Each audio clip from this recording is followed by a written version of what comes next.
Muy buenas tardes, tengan todos hermanos. Después de este vamos a comenzar con el culto y la ofrenda de la tarde. Vamos a comenzar con una oración. Padre eterno, gracias que te damos, Señor, en esta tarde que estamos reunidos, Padre mío, que estamos como iglesia, Señor, como un cuerpo, Padre Santo. Estamos hoy, Señor, porque sabemos que tú vives y reinas por los siglos de los siglos. Padre eterno, en esta tarde nos entregamos simplemente a ti, Señor, por una razón, Padre bendito, Señor, por favor, Padre Santo, para que tú, Padre Santo, seas ilustrado en estas palabras, Señor. Te pedimos, Padre Santo, Señor, que tú seas el que nos dice de cualquier actividad que podamos traer al mundo de los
grande y hermosa presencia, poderosa, altísimo Dios, Señor, nos asombra desde tu presencia.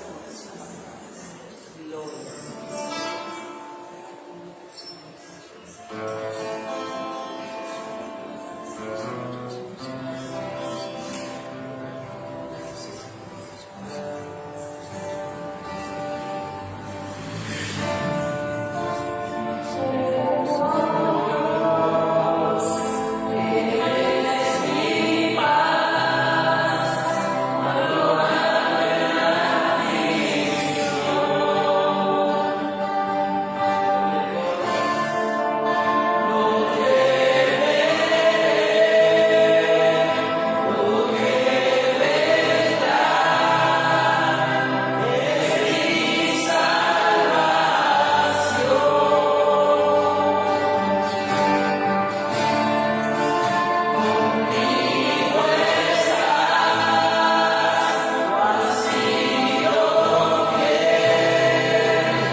Y después del 3, del 3 al 4.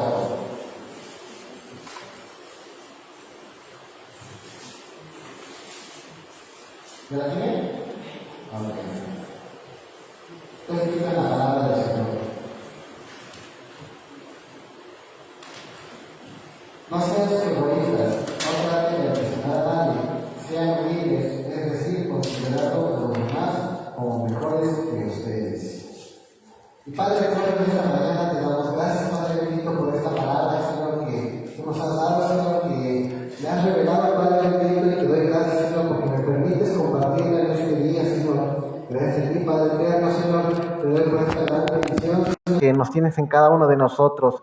Te pido, Padre bendito, Señor, que si alguna palabra, Señor, no fuera debida, Padre bendito, ante tus oídos, Padre Santo, Señor, si hay algo, Señor, que está erróneo, Señor, que tú, Señor, quemes con carbón encendido mis labios, Padre bendito, Señor, que tú seas guiando, Señor, esta enseñanza, Padre bendito, de este día, Padre Santo, para que tu palabra, Señor, pueda ser depositada en los corazones de cada uno, Señor, de los que te escuchan, Señor, en esta tarde. En el nombre de Jesús, amén.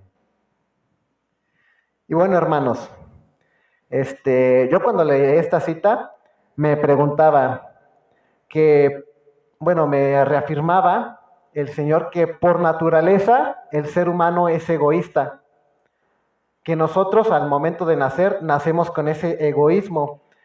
Muchas veces cuando nosotros escuchamos la palabra egoísmo, comenzamos a tener una batalla en nuestro interior, con nuestro yo interior.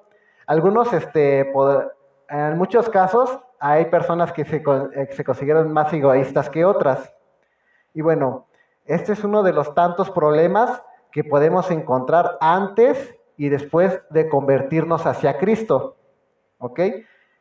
Antes de que nosotros viviéramos en Cristo, vivimos una vida centralizada en el yo, en lo que yo puedo hacer, en lo que yo hago día con día, en lo que a mí me importa, en lo que a mí me interesa. Esa era nuestra vida antes de conocer a Jesucristo. En todo lo que yo haga, solamente en mi propio beneficio, sin el de buscar el de las otras personas. Y bueno, todavía cuando uno reconoce a Jesucristo como su Salvador, pues también sigue quedando esa pequeña parte de egoísmo, en el solamente preocuparse por uno mismo, en el qué voy a hacer mañana, qué es lo que voy a realizar para el beneficio personal. Y eso es algo que todavía tenemos y seguimos acarreando de nuestra vida pasada. Y bueno, si ponemos atención a lo que dice la Biblia, hay una parte que yo la leía, es que decía la palabra que Jesucristo vino a liberarnos. Pero yo me preguntaba de qué es lo que nos vino a liberar Jesucristo.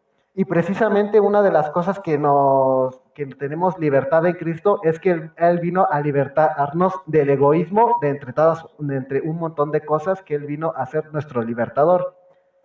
Y bueno, yo empecé a investigar sobre qué es lo que significaba ser egoísta, qué es lo que la palabra egoísmo significaba. Y lo encontré como egocentrismo o egoísmo. Y significa la valoración excesiva de la propia personalidad que lleva a una persona a creerse el centro de todas las preocupaciones y atenciones. Lo vuelvo a repetir por si no me captó. El egocentrismo o el egoísmo es la valoración excesiva de la propia personalidad que lleva a una persona a creerse el centro de todas las preocupaciones y atenciones. Y bueno, con esta sola definición hay mucha tela de dónde cortar. Pero como introducción, los quiero retomar a antes del siglo XV. Antes, en el siglo XV, todo el mundo pensaba que la Tierra era el centro del universo. Nadie lo cuestionaba, nadie decía, bueno, pues lo dijo un importante filósofo griego o lo dijo tal persona importante y nosotros lo debemos de creer. Pero después del siglo XV llegó una persona que yo admiré mucho, que se llama Nicolás Copérnico, y él demostró que la Tierra no era el centro del universo, sino que era el Sol el centro del universo. Y yo me puse a pensar, ¿cómo es que Nicolás Copérnico llegó a esta conclusión? Y empecé a imaginármelo un poco en mi cabeza sobre cómo es que él llegó a esta conclusión. Y bueno, lo vi de esta manera. Si verdaderamente la Tierra fuera el centro del universo, pues la vida no existiría en este planeta ni en este planeta. Todo lo que conocemos no existiría si la Tierra fuera el centro del universo. Por ejemplo, vemos cómo está conformado nuestro sistema solar y sabemos que, bueno, nos han enseñado en la primaria, espero que sí nos los hayan enseñado, que el Sol es el centro del universo. Y bueno, uno se pensaría, ¿qué pasaría si la Tierra se moviera, aunque sea 1 pulgada, si se acercara o se alejara más al Sol? Déjeme que se los explique. Investigué sobre este tipo de dudas que me surgían y vi que varios investigadores astronómicos nos dicen que si nuestro planeta se acercara tan siquiera 1 pulgada al Sol, seríamos como el planeta Venus. Y dije, caray, voy a investigar más sobre el planeta Venus, cuáles son sus características, y encontré una muy particular. ¿Sabía usted que la temperatura del planeta Venus es de 453 grados Fahrenheit? Digo, grados Celsius, perdón. No, en Fahrenheit son como 900 grados Fahrenheit. Y bueno, nosotros aquí con 30 grados ya nos estamos acalorando. Imagínate cómo sería vivir con 453 grados. Para empezar, si nosotros viviéramos con 453 grados, el mar estaría hirviendo y se evaporaría. Todo lo que conocemos en la vida se quemaría. Nuestro planeta sería una roca sólida en llamas. Y ahora si nuestra Tierra se moviera, se alejara tan siquiera 1 pulgada del Sol, pues toda la vida que conocemos en el planeta se congelaría. Estaríamos en una bola de frío. No podría existir la vida ahí. Y entonces me puse a pensar en la grandeza del Señor, que nuestro planeta está en equilibrio. Por eso mismo el sistema solar está en equilibrio, que el Sol es el centro del universo. Y bueno, la razón de esto es porque encontré en la Biblia que a Jesucristo es llamado el Sol de justicia. Amén. Usted lo ha leído, ¿verdad? Amén, por eso. Y bueno, como Jesucristo y como el Sol es el centro del sistema solar, nuestro centro en nuestra vida para poder luchar contra ese egocentrismo que tenemos es Jesucristo. Y bueno, Dios hizo que todo esto estuviera en balance, incluyéndonos a nosotros. Bueno, nosotros hemos leído que en el capítulo 3 de Génesis, que cómo fue lo que dañó la perfección del ser humano, cómo fue el pecado. Y precisamente uno de los problemas con los que batallamos en la palabra es esa misma, ser dependientes de alguien. Por ejemplo, hay muchos dichos que decimos comúnmente, como por ejemplo, yo quiero ser independiente, que ahorita estaba de moda, que hay muchos grupos, por ejemplo, el feminismo, de que empodérense mujeres, sean independientes de sus hombres, sean luchonas y un montón de cosas. O como también otras cosas que decimos en nuestra vida cotidiana, como me gusta hacer las cosas solas. O hay otros que pueden decir, me gusta hacer las cosas por mí mismo, porque yo no quiero lidiar con los problemas que puede causar otra persona si los hace por mí. Mejor yo los quiero hacer por mi cuenta.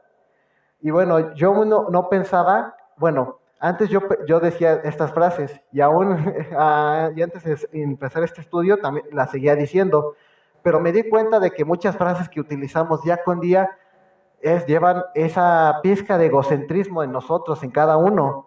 Aunque nosotros no los notamos, ahí está el egocentrismo vivo en cada uno de nosotros.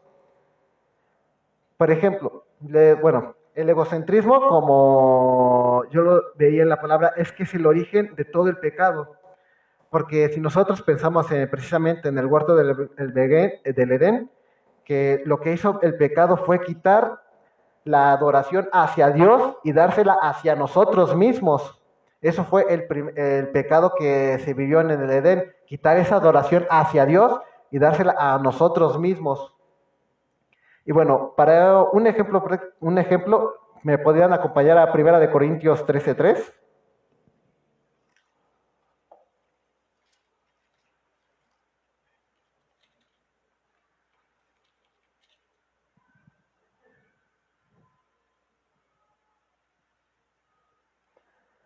Esta cita es importante porque nos enseña cómo es el amor de Dios. 1 Corintios 13:3. ¿La tiene, hermano? Amén. Bueno, mi versión es la Reina Valera. Y si repartiese todos mis bienes para dar de comer a los pobres, y si entregase mi cuerpo para ser quemado, y no tengo amor, ¿de qué me sirve? Y bueno, esto yo lo tomaba como el Señor me mostraba qué tan grande es su amor, porque así de perfecto es su amor. Porque, por ejemplo, podemos preguntarnos, ¿podemos alguien dar la vida por nuestro hermano? Desinteresadamente, si usted lo conoce o no, si sea un pecador del mundo. Como lo dice Pablo, si yo repartiera todos mis bienes a los pobres y los entregase en mi cuerpo para ser quemado, esto habla sobre la aflicción, y no tengo amor, ¿de qué nos sirve? O sea, yo no puedo hacerle un favor a alguien, a cualquiera, si no está ese amor verdaderamente a mí. No me sirve de nada, no le agrada a Dios. A lo mejor puede escucharse las palabras, es que lo hice porque tengo buen corazón, lo hice porque soy buena persona, pero es que verdaderamente esa no es esas son palabras que solamente nos las decimos nosotros para justificarnos, para darnos una autoestima, para mejorar esa autoestima, pero verdaderamente no lo hacemos por ese desinterés, solamente lo hacemos por nuestro bienestar sentimental. Y bueno, otro ejemplo lo podemos ver en Romanos 5 del 7 a 8, por favor.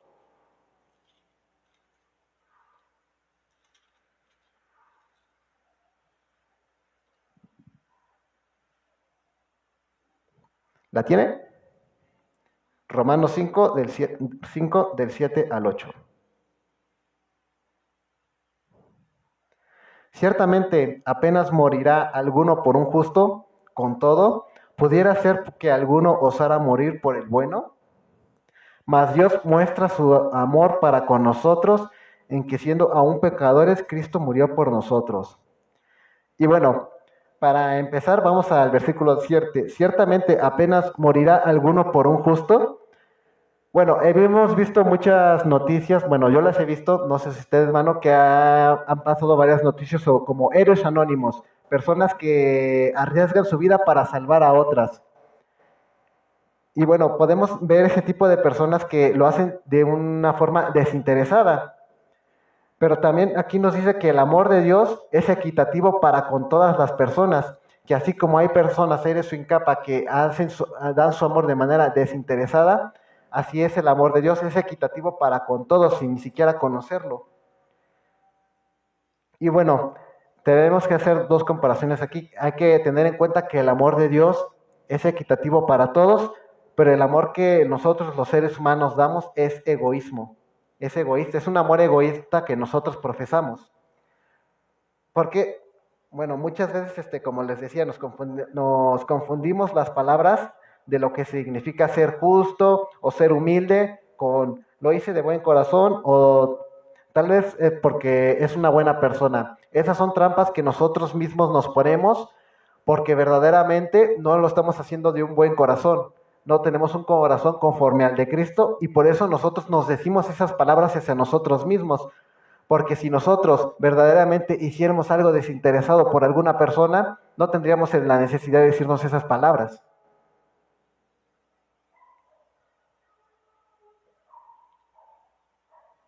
Y bueno, ¿me podrían acompañar a Mateo 5, del 46 al 47?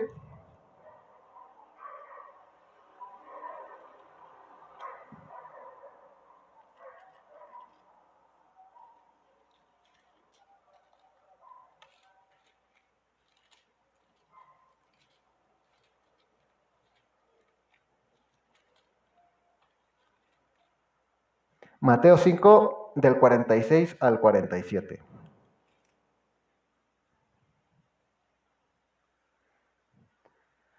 Bueno, estas son palabras de Jesús que les dice a sus discípulos. Porque si además a los que os aman, ¿qué recompensa tendráis? ¿No hacen también lo mismo los publicanos? Nosotros podemos entender que lo de los publicanos se los dice a los pecadores, a los que están en el mundo. Y si saludas a vuestro hermano solamente, ¿qué hacéis más? ¿No hacen también así los gentiles? Sed pues ustedes perfectos como su Padre que está en los cielos es perfecto.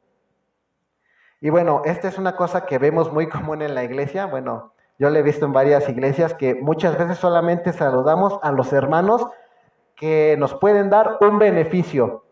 Solamente ayudamos al que cuando nosotros necesitamos algo, Él nos los pueda devolver. Y bueno, es fácil hacerle un favor a quien queremos que nos haga un favor. Pero le digo algo, eso ya no es amor, eso ya es negocio. Ya que uno solamente busca el beneficio personal. Y bueno, uno dirá, es que es que lo hacemos para recibir recompensa de Dios. Bueno, si va a tener una recompensa, puede ser material o sentimental, pero no va a tener la recompensa de Dios. Porque, por ejemplo, cuando Jesús habla de que nosotros recibamos una recompensa en nuestra vida, quiere decir que no sea satisfecha esa recompensa en nuestra vida. ¿Qué quiere decir? Que la recompensa que nosotros vamos a recibir no nos va a llenar, que nosotros no nos va a saciar y vamos a tener que seguir buscando eso, vamos a tener que ejercitarlo, vamos a tener que hacer esa recompensa, vamos a tener que hacerlo una y otra vez hasta que nosotros muramos. Esa es la recompensa que Jesucristo nos da. El morir es ganancia, diría Pablo. Y bueno, yo les quiero hacer una comparación aquí. Hay dos tipos de cristianos que yo pude diferenciar en esta cita. Que está un cristiano genuino, que es como una manguera para agua, para regar plantas. Y un cristiano egoísta, que es como una aspiradora. Déjenme le explico por qué. Un cristiano que es egoísta, que lo hace como una aspiradora, solamente absorbe todo, va absorbiendo todo, para mí, para mi beneficio, para que yo me construya, para nadie, y hasta ahí se acabó. Pero un cristiano que es verdaderamente, es como una manguera de agua, que está diseñada para dar hacia los demás, da agua hacia las plantas, da agua para lavar cualquier cosa. Pero mire lo interesante que es como una manguera de agua, que no solamente da hacia los demás, sino que también esa misma agua lo limpia la manguera por dentro.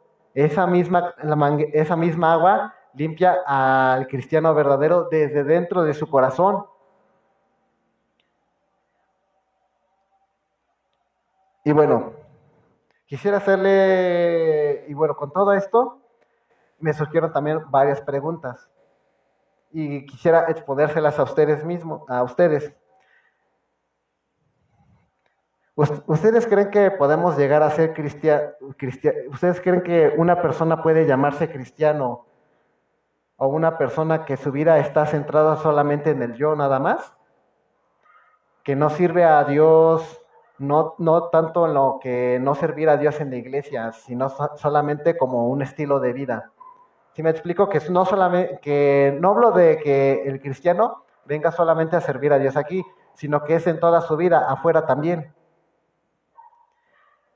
Y también que no es una persona interesada en la oración de los demás. Podría ser un buen cristiano, alguien que está desinteresada en la oración de los demás, que cuando le dicen, oiga, vente, vamos a orar por tal persona. Ah, no, ahorita no. O haces como que haces caras, de que ahí vamos a orar por este hermano. Y ahí tú con tu carota de...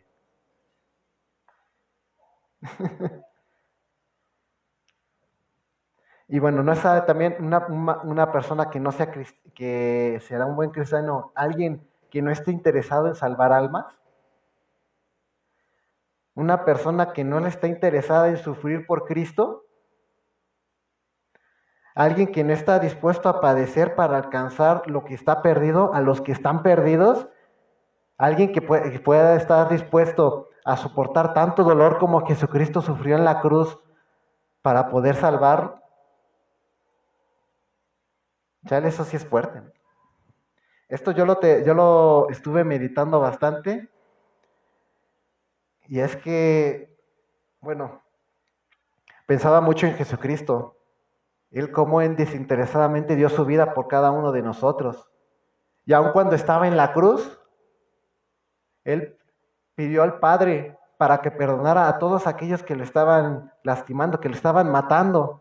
Él pidió por ellos. Dijo, Padre, perdónalos porque no saben lo que hacen. Y entonces yo en ese versículo, yo dije, esta es la máxima prueba de un siervo humilde. Es aquella persona que está dispuesta a dar su vida por Cristo, por un hermano, por alguien al que no conoce.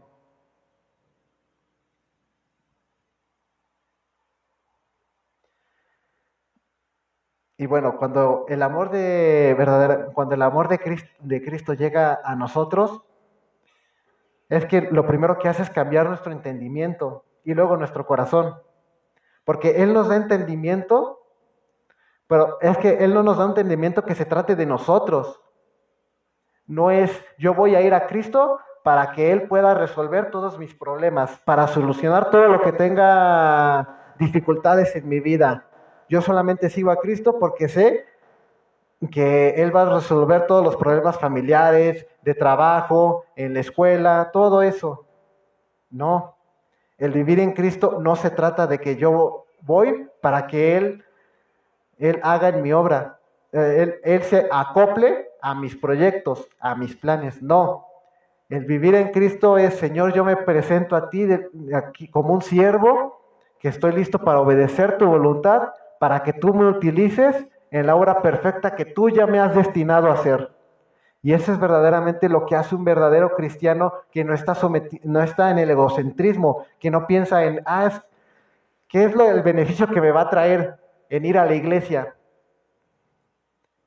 Yo hablaba hace unos días con mi hermano, lo estoy instruyendo en la palabra, y me decía, es que lloro a Jesús y Él no me contesta. Y yo le digo, es que no has aprendido a escuchar a Dios. Él nos habla a todos nosotros, pero no es la manera en la que nosotros queremos que nos hable. Porque a lo mejor yo pienso que Él está esperando a que Él le hable en el momento exacto del que Él quiera, de la forma que Él quiera. Yo creo que Él está esperando a que se abra el cielo y que vengan ángeles y lo lleven directamente a ver a Él. Pero le digo, no, es que no se trata de eso. Así no habla Dios. Dios nos habla de diferentes maneras a todos, pero cada uno debemos aprender a escuchar la voz de Dios.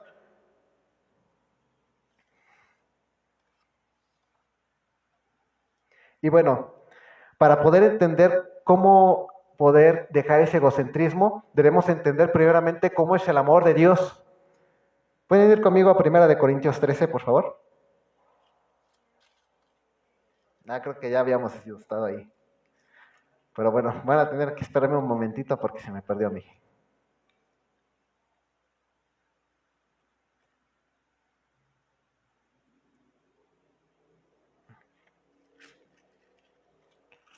Primera de Corintios 13, del 4 al 7.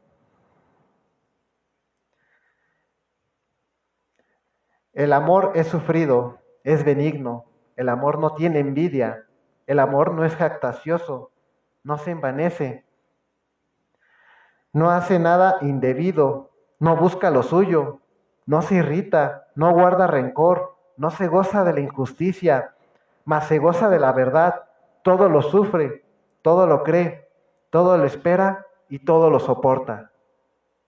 Esta es la máxima revelación que Pablo nos da de cómo es el amor en Dios, en Jesús. El amor no es envidioso. El amor no es buscar lo mío, lo propio. El amor es ver por los demás. El amor es entregarte a Jesús. El amor no es guardar rencor hacia las demás personas. El amor no es yo siempre tengo la razón y nadie me va a cambiar de opinión. Eso no es el amor. El amor también es reconocer cuando uno está mal. El amor es reconocer nuestros errores. El amor es reconocer que todos, a pesar de que vivimos en Cristo, seguimos siendo pecadores. Pero debemos de tener esa capacidad de reconocer, de autoevaluarnos, en hablar con Dios, en decir, Dios Jesús, ¿qué es lo que estoy haciendo mal en mi vida? ¿Cómo puedo agradarte más? Y bueno, también una parte importante sobre el orgullo es que el orgullo nos va destruyendo no solamente a nosotros mismos, sino también a las relaciones que tengamos con las demás personas. Por ejemplo, ¿podrían acompañarme a Proverbios 16, 18?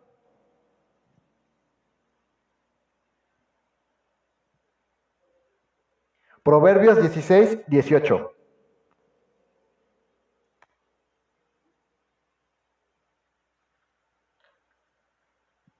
Bueno, yo lo tengo en la nueva traducción viviente. Lo leo. El orgullo va delante de la destrucción y la arrogancia antes que la caída. A mí me encanta este versículo en esta traducción por la paráfrasis que hace en el mensaje, que es primero el orgullo, luego hay un choque. Cuanto más grande es el ego que nosotros tenemos, es más dura la fuerza con la que nosotros vamos a caer. Y bueno, es que el orgullo destruye nuestras relaciones, pero ¿sabe cuál es el antídoto? La humildad. Es el mejor antídoto contra el sentir ese orgullo, ese egoísmo, porque la humildad nos hace reconstruirnos, reconciliarnos con los demás. Porque también la palabra, no lo busque, en Primera de Pedro 3:8 dice, todos deben ser de un mismo parecer, tengan compasión unos de otros, ámense como hermanos y hermanas, sean de buen corazón y mantengan una actitud humilde. Aquí Pedro nos describe cómo debemos de llevarnos entre nuestras relaciones, no solamente como iglesia, sino conforme en el mundo. Debemos de tener ese mismo parecer, tenemos que tener una compasión los unos con los otros, no solamente con aquellas personas que nos tengan un beneficio para nosotros. Debemos de llevar a nuestros hermanos y hermanas. Hay que ser de buen corazón y mantener una actitud buena delante del Señor. Y bueno, ¿cómo usted se preguntará cómo podemos crecer en esta humildad? Y bueno, sucede que Jesucristo que permite bueno, sucede que al nosotros permitirle a Jesucristo que comience a controlar todos nuestros pensamientos, todas nuestras emociones, todo lo que sentimos, todo lo que hay en el corazón, todas nuestras actitudes que tenemos día con día, Jesucristo puede ser parte de eso.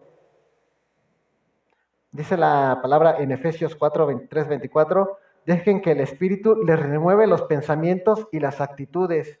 Pónganse la nueva naturaleza, creada para hacerse a la semejanza de Dios, quien es verdaderamente justo y santo. Y bueno, otro punto que también le había encontrado es que para ser nuevas personas, ¿cómo nos convertimos en esas nuevas criaturas? Ponernos en esa nueva naturaleza que dice Efesios 4:23. ¿Cómo podemos empezar a pensar de forma diferente? Y bueno, como seres humanos seres humanos, debemos equivocarnos, a volver a los mismos errores. Si en algún momento reconciliarnos con alguna persona, volver otra vez a estar enojados con ella, o volver a sentirle rencor, volver a sentirnos que tenemos un odio hacia esas personas. Y bueno, es curioso porque en esta parte debemos que tener una constancia. Por ejemplo, si usted pasa mucho tiempo con gente gruñona, tal vez usted se vuelva más gruñón. O si pasa más tiempo con gente feliz, tal vez se vuelva feliz. Pero si usted quiere ser más humilde, tiene que pasar tiempo con Jesucristo. Porque Él es humilde. Él en la cruz dio la máxima muestra de humildad. Él quiere empezar una relación nueva con cada uno de nosotros. Jesucristo quiere que pasemos tiempo con Él en la oración, en alabanza, hablándole. Muchas veces también me dice mi hermano, es que no sé cómo hablar con Él. Yo le digo, pues es muy fácil, es como si hablaras con otra persona. Cuéntale todo lo que hay en tu vida, cuéntale lo que estás viviendo, lo que estás pasando. Cuéntale todo lo que sientes, todo el enojo que traes. Cuéntale todos tus problemas. Y bueno, también leyendo su palabra es una buena manera en que nosotros podemos empezar esa relación con Jesucristo. porque Él habla a través de la palabra, porque la palabra está viva y es verdadera, y a través de su palabra nosotros entendemos. Tal vez lo que Él nos quiere decir, ya se lo dijo a cualquier personaje que usted encuentre en la palabra, o en cualquier situación que está. Por ejemplo, les pongo un testimonio mío. Yo cuando salí de la preparatoria no sabía ni a lo que me iba a dedicar, no sabía qué hacer, estaba en la desesperación absoluta. Yo me sentía impotente porque no sentía que era justo lo que estaba recibiendo. Entonces empiezo a leer el libro de Job y veo, ¿por qué es que a él le está pasando esto? Esto es casi similar a lo que yo estoy viviendo. Y entonces uno empieza a ver que Dios le está hablando.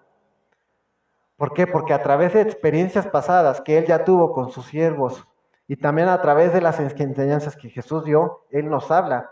¿Por qué? Porque la Biblia no pasa en el tiempo. Todo lo que está escrito aquí va a seguir pasando. Todas las situaciones que tenemos ya en día con nuestra familia, en el trabajo, en la escuela, todo eso ya de alguna manera simplificada o implícita ya se vio en la Biblia. Y uno lo puede encontrar, solamente es cuestión de saber buscar en dónde está. Y por eso es importante tener siempre la lectura de la palabra.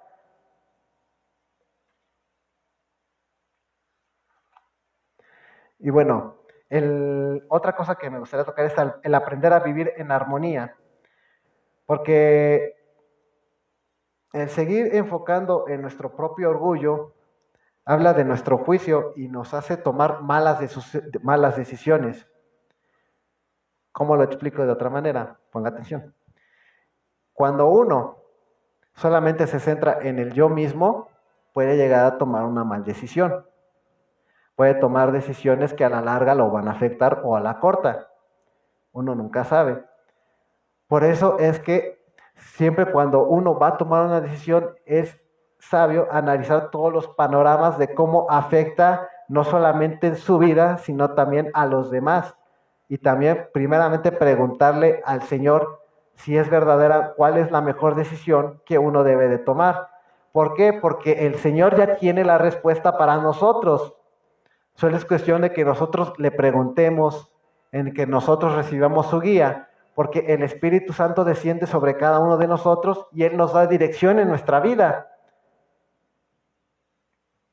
Y bueno, dice también la palabra en Romanos 12:16, vivan en armonía unos con otros, no sean orgullosos, sino pónganse a nivel de los humildes, no presuman de sabios. Otra de las cosas importantes que yo noto mucho en la escuela es que varios profesores presumen de esto, de su sabiduría. Y al momento cuando, bueno, nosotros como estudiantes, como ellos presumen de sabiduría, pues nos hacen sentir como tontos. O pues hay algunos casos que no les dan importancia, entonces no le toman ni respeto le tienen hacia el profesor por eso mismo.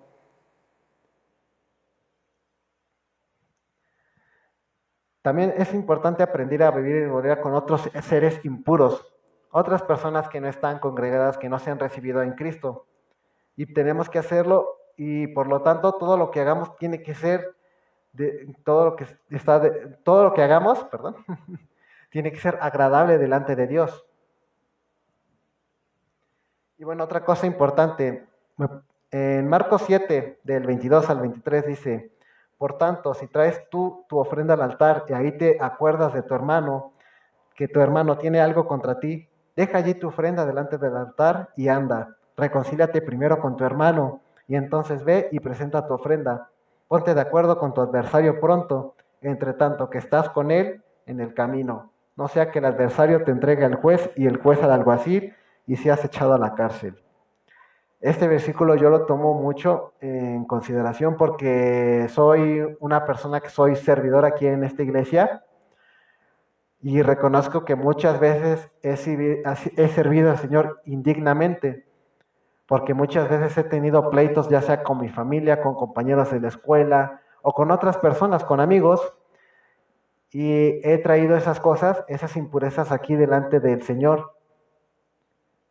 Y bueno, espero que no sea el único, que muchas veces de nosotros traemos esas impurezas, porque es tanto nuestro egoísmo que nos ciega, que no podemos reconocer que esto no agrada al Señor. Es tanta esa afán de en que siempre tener la razón, en que uno no se quita ese velo de los ojos. Y ese velo es peligroso, hermanos. El andar en egoísmo, sin ver lo que le estamos haciendo a los demás, es muy peligroso, porque no sabemos qué consecuencias puede traer en el futuro. Y bueno, pero hay una parte muy importante y con esto termino, que es Jesucristo como la fuente de humildad. Y como les había dicho, nadie en este mundo ha hecho algo más humilde que Jesucristo. Él, no teniendo culpa alguna, Él siendo perfecto, dio su vida por nosotros en la cruz, dio su vida para que cualquiera que lo buscare, lo encontrase. Él vino del cielo a la tierra por amor a nosotros, que Él padeció. Y bueno, con esto podemos tener que Jesucristo es nuestro máximo ejemplo de humildad. Yo sé que es difícil, hermanos, tratar con las personas en el mundo. Y sé que es difícil, que muchas veces vamos a volver a recaer. Y que es muy difícil todavía perdonar a aquellas personas, volver a enmendar esas relaciones. Pero déjeme que le diga algo que es todavía más triste que esto, que en el momento en el que muchos de nosotros vayamos al juicio con Dios, vamos a tener cuentas de todo lo que habíamos hecho.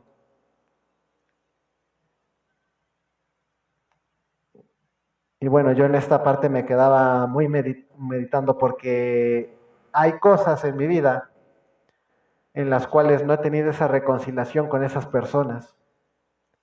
Y precisamente doy gloria a Dios en esta tarde, porque me permite compartir esta palabra, porque me permite darme cuenta de muchas fallas que tenía en mi vida. Y yo espero que si alguno de ustedes también esté en mi situación, de que esté teniendo esos problemas, esas relaciones que no han mendado, ese egoísmo que todavía está en el fondo de su corazón, que todavía no lo ha dejado que Jesús lo limpie a la perfección. Yo esperaría que por lo menos hiciéramos un examen de conciencia de qué es lo que estamos haciendo.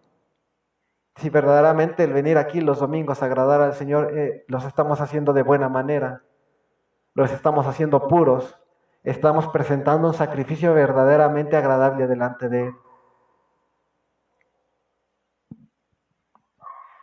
Y bueno, termino con esta cita que está si me pueden acompañar a Juan 13.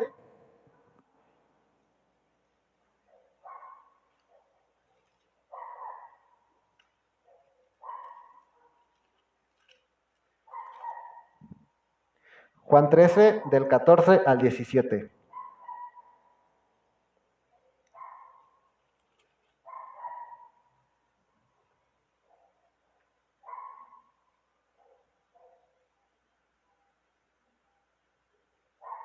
Lo voy a leer en la traducción de la Reina Valera. Pues si yo, el Señor y el Maestro, he lavado sus pies, ustedes también deberían lavarnos los pies unos a otros, porque ejemplo les he dado, para que como yo os he hecho, vosotros también hagáis. De cierto os digo, el siervo no es mayor que su Señor, ni el enviado es mayor que el que me envió. Si sabéis estas cosas, bienaventurados seréis si las hiciereis.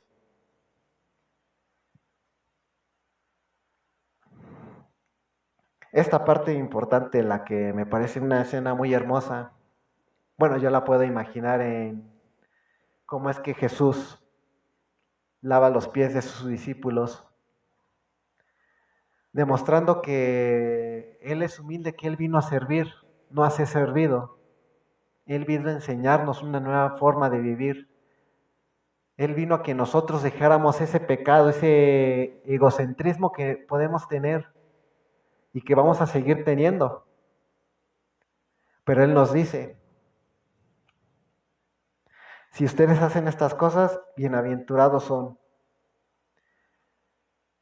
Vamos a orar, hermanos, para que seamos bienaventurados, para que las palabras que el Señor Jesús aquí en Juan 13 nos da, sean verdaderamente recibidas en nuestro corazón, sean afianzadas, sean esa roca en la cual nosotros podamos expresar hacia los demás la humildad que tenemos, ese amor tan grande.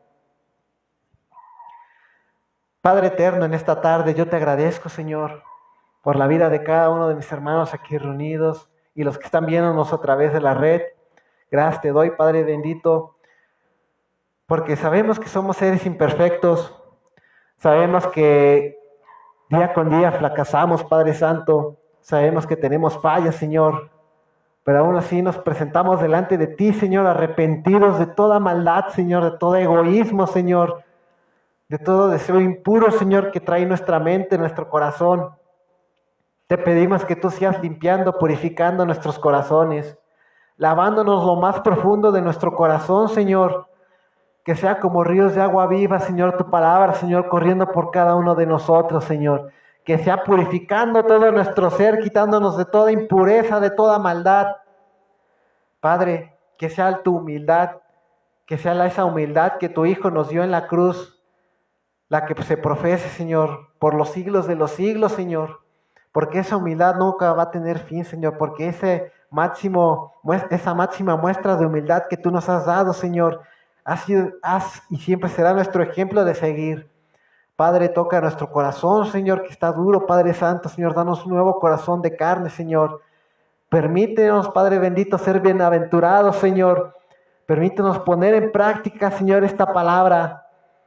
Permítenos, Señor, expresar, Señor, ese amor, Señor, a todos aquellos que todavía no te conocen, Padre Santo, Señor. Permítenos, Señor, compartir, Padre bendito, Señor, con aquellos que te necesitan. No nos dejes, Señor, que nuestro velo de egoísmo, Señor, sea el que gobierne nuestra vida, sino que tú seas quitando ese velo, que te seas rasgándolo, Señor, que nos hagas abrir nuestros ojos, que nos hagas, Señor, sentir tu palabra más viva que nunca, y que tú, Padre eterno, con ese amor que tú nos has dado, porque ese amor que tú, Señor, nos das no cambia, sea el que nos dé ese entendimiento en el cual nosotros podamos seguir viviendo en ese amor perfecto. Ayúdanos a ser más como tu Hijo Jesucristo, como ese siervo que vino a servir y no a ser servido. Ayúdanos a dejar, Señor, todo ese enojo, toda esa ira que tengamos que acarreando en nuestros corazones. Permítenos, Señor, estar puros, Señor, delante de tu presencia. Permítenos, Señor, presentarte, Señor, cada domingo y cada día un sacrificio, Señor, que sea digno de ti. Porque todo lo hacemos, Señor, para agradarte a ti, Señor. Porque hemos de ser puros y no solamente por tu Hijo Jesucristo, por su preciosa sangre que fue derramada en esa cruz. En el nombre de Jesús, amén y amén.